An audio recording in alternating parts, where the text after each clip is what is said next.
Well, my initial pitch was pretty simple, and it was really sparked off the idea of doing something with emotions as characters, because that seemed ripe for what animation can do. You know, really strong, opinionated, kind of caricatured characters like Bugs Bunny or Daffy Duck or whatever.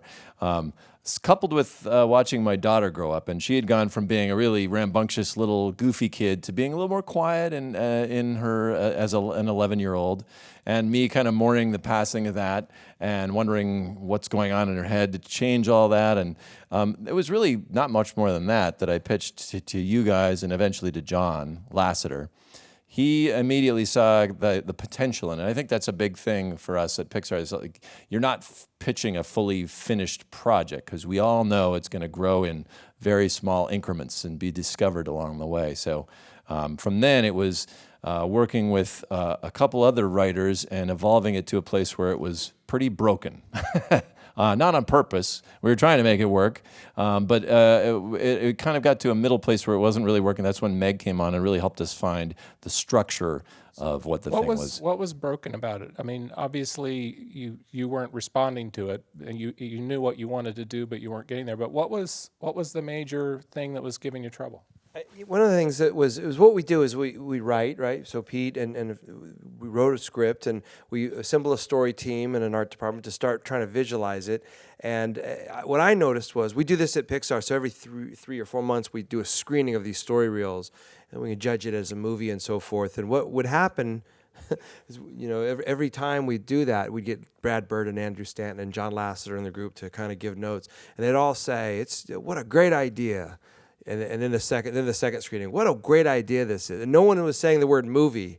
And we were thinking, like, God, even if they said it's a bad movie, we'd be happy. Like we couldn't get it from out of this concept idea, which is it was this really cool, simple, but yet beautiful and complex idea. And it just took a lot of wrestling. And I think we were struggling with, well, how does it even work functionally? What the memories and the islands and the geography of it was, in a weird way, impeding the structure some way. And so it just took a lot of pounding it out to get it in shape, and then bringing Meg on. And you just had some really great character and structure observations about who Joy should be and what that thread should be. And that really, I don't know, broke it loose somehow. One of the sort of foundational things that was broken about it was we initially had paired Joy with fear, because fear was a very important part of my junior high school experience anyway. And so we thought, that's going to be some good comedy, and it was. We had some good stuff, but at the end, it didn't amount to anything. Joy had to escape from the dump, get back to headquarters to do what? And we didn't have that, and that's kind of when I knew it wasn't working yet, that we needed to restructure the whole thing. And it was during a walk on a weekend. At the same time, we knew that this film needed to move into production. We needed to start making it. But at the same time, I was like, but it just doesn't work. And I realized, well, okay, maybe I'm a fraud. The films I've worked on are just flukes, and I should just quit because I've failed. And what would I miss? Well, I miss my house, and I'll miss coming to work. But I guess my friends I'm going to miss the most. And it sort of hit me like the friends that I'm the closest to are friends that I have had good experiences with, but I've had really bad ones as well. I've been sad along with them, suffering the loss of different people and experiences. I've been angry at them. I've been scared for them. And I realized, okay, the very subject matter of this movie is the key to probably the most important thing in our lives, and that's relationship with each other. And that sort of what felt like an epiphany, I called Jonas and Ronnie Del Carmen, who's not here, who's a co-director, and we said, we need to retool the movie. And thankfully, instead of hitting me, they said yes. They sort of caught the same sort of... Because normally I just hit them for everything. And it was about that time that Meg came on. So we had this kind of, again, ethereal idea of sadness somehow being important to joy, but we weren't sure exactly how to dramatize that. And Meg really, I don't know if you have memories about how we... So Meg, were you like a new shot of energy at the crucial moment here? Bring in the fresh horses. I was the fresh horse. I was still like, yes, we can do this. That's great. And they were like, okay, how? When Pete told me about wanting to shift the movie to the connection being about sadness, and that sadness can actually not be something to avoid, but something that you should understand is creating connection. I was so in. And I really worked towards that. And I kind of thought, this is Pete's movie, so I kind of felt like the contractor, making sure the walls will stand up, right, of the film. So what are the walls of the film that make this beautiful movie stand up? And it's Joy, and what is the main relationship that she needs to be in? And of course it's Riley, but Riley is really what she's fighting for, right? She's almost the stakes of the movie. She's the heart of the movie, but who is Joy in relationship to? It's got to be sadness. If we want her to learn about sadness, then she needs to be on the road with sadness. And we just started talking about where Joy starts and where does she finish. How is she going to learn this? How annoying can sadness be and still love her? How annoying can Joy be? Because the trick with Joy's character is constantly happy people are kind of really annoying. Right? And even as we started to get the movie up and people were starting to use the word movie, I guess, we still had that, challenge of Joy's character. So I really don't like Joy. we just don't like Joy. Yeah. And I was like, because she's kind of like this all the time, I can do it. So we talked a lot about, even though she's Joy, she has to have vulnerability and she has to be worried and she has to kind of drop occasionally emotionally herself in terms of, oh no, like when the islands are going down, or she has to be vulnerable. So that when she goes back up to, but I can fix it, yes, you go back up with her and you can feel that she's working really hard in her joy. So that really, all that stuff started to kind of, put it all together into it. And it was finding the poles of her character and the stakes of Riley and how do we show the stakes as something emotional, which I think you were great explaining. The islands. I'm sure you were busy on a whole bunch of things while they were doing this. Michael scored like couple of 15 years. other films during this. He scored one right now. At what point were you brought into this, or what time? At what point did you see this? I guess it was when was it the first time I saw this? Pulled you in early to show you. Yes. We knew we wanted to work together. Yeah. Yeah, it's about a year and a half or 2 years beforehand. I mean, look, the truth is we're friends, so we hang out together anyway. So I'm sort of around the process, and I do get updates. I think I pitched you while we were in line at Disneyland. Yes. I pitched you the concept like 2 months into it. Yes, it was a long time ago. So I'm always around, so it's always ruminating. It's always, I get to see the development of it. I mean, but what really, when I first see a story reel and I get to sit, I go up to Pixar and I sit and I watch the entire movie. It's all on storyboards. And that's my first chance to feel something. It's my first chance to just watch it and see how I feel. Because for me, the whole thing is I need to translate what I'm feeling to you, the audience, to Pete, to Jonas, to Meg, to everybody.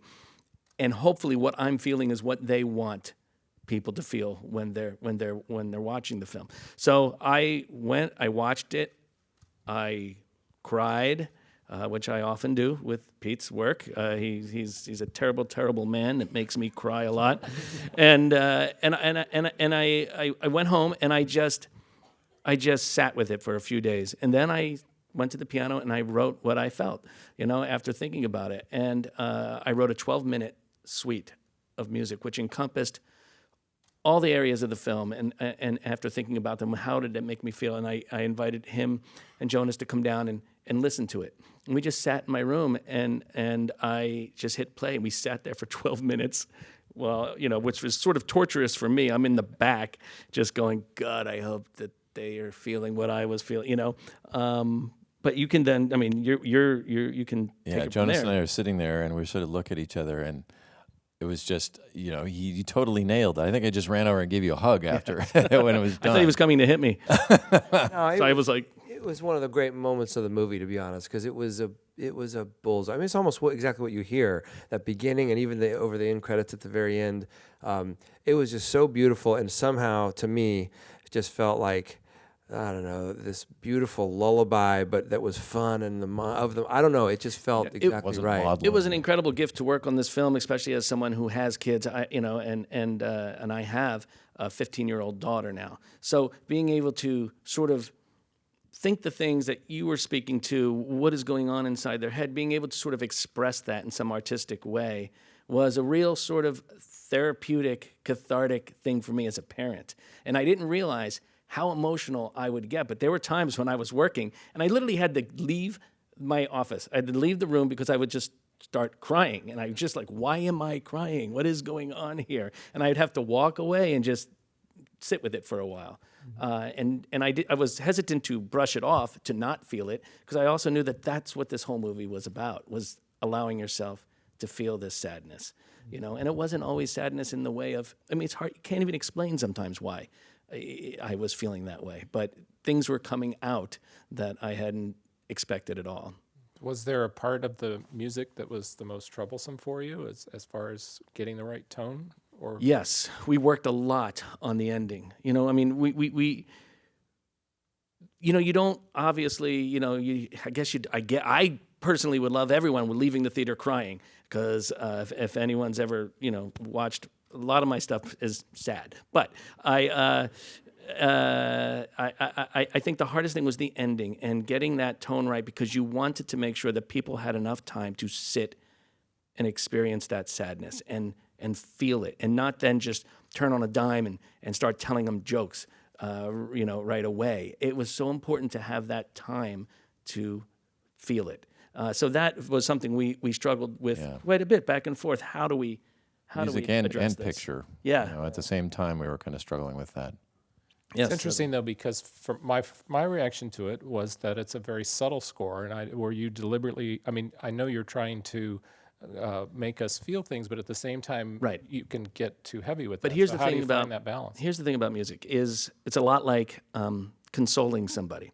If you're with a friend and they just had a terrible experience, you are not going to sit there and yell, "Oh my God, that is so terrible! I can't believe you had to go through that! I can't believe it!" You're not going to do that. You're going to go put your arms around them. You're going to hold them. You're going to speak very, very softly and simply, and just be there for them. So that's how the approach I felt for the music. I just wanted it to be there for Riley, for her, and to be as simple and understated as possible.